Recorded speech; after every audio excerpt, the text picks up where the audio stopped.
अच्छा डॉक्टर साहब एक गाल बी पुछदा पिया नाराज़ न दसो पर डॉक्टरों के खिलाफ कि आज तो पहले पुराने वेलों ਦੇ ਵਿੱਚ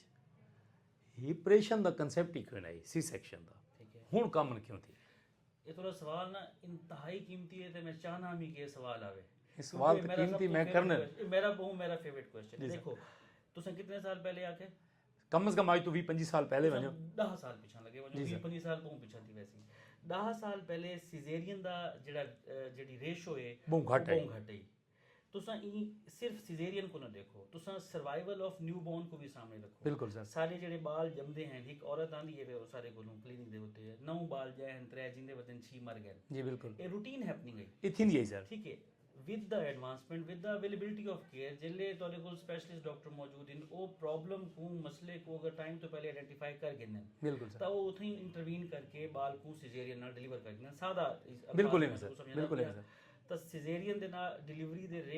ਰੇਸ਼ੋ ਵਧਣ ਦੀ ਜਿਹੜੀ ਮੇਨ ਵਜ੍ਹਾ ਹੈ ਉਹ ਤੁਸੀਂ ਆਖ ਸਕਦੇ ਵੇ ਕਿ ਸਪੈਸ਼ਲਿਸਟ ਡਾਕਟਰਸ ਦੀ ਅਵੇਲੇਬਿਲਿਟੀ ਹੈ ਸਹੀ ਹੈ ਸਰ ਜਦਕਿ ਇਸ ਤੋਂ ਪਹਿਲੇ ਜਾਂ ਹੁਣ ਵੀ ਕਿਨ੍ਹਾਂ ਜਿਹੀਆਂ ਦੇ ਉੱਤੇ ਅਗਰ ਕੋਈ ਪੇਸ਼ੈਂਟ ਦਈ ਜਾਂ ਕੁਐਕ ਦੇ ਹੱਥੇ ਚੜਦਾ ਹੈ ਤਾਂ ਉਹ ਯਾਰ ਮੈਂ 10ਵੇਂ ਮਹੀਨੇ ਵੀ ਪੂਰੇ ਕਰਕੇ ਜਿਹੜਾ ਉਹ ਪੇਸ਼ੈਂਟ ਕੋ ਨਹੀਂ ਮੰਨਣ ਦੇ ਹੱਕ ਵਿੱਚ ਬਿਲਕੁਲ ਨਹੀਂ ਸਰ ਉਹਦਾ ਰਿਜ਼ਲਟ ਕੀ ਨਿਕਲਦਾ ਹੈ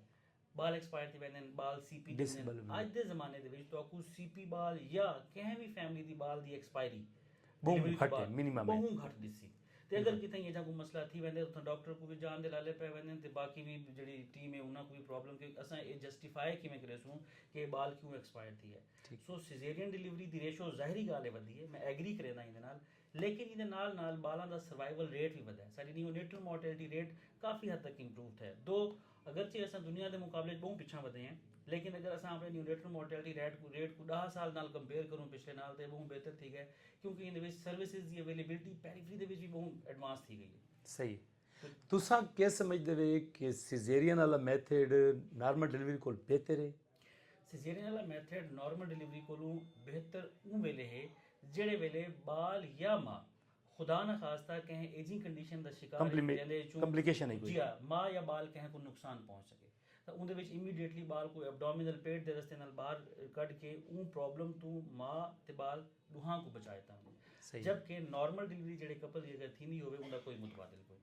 डॉक्टर साहब बहुत मेहरबानी है थोड़ी बहुत शुक्रिया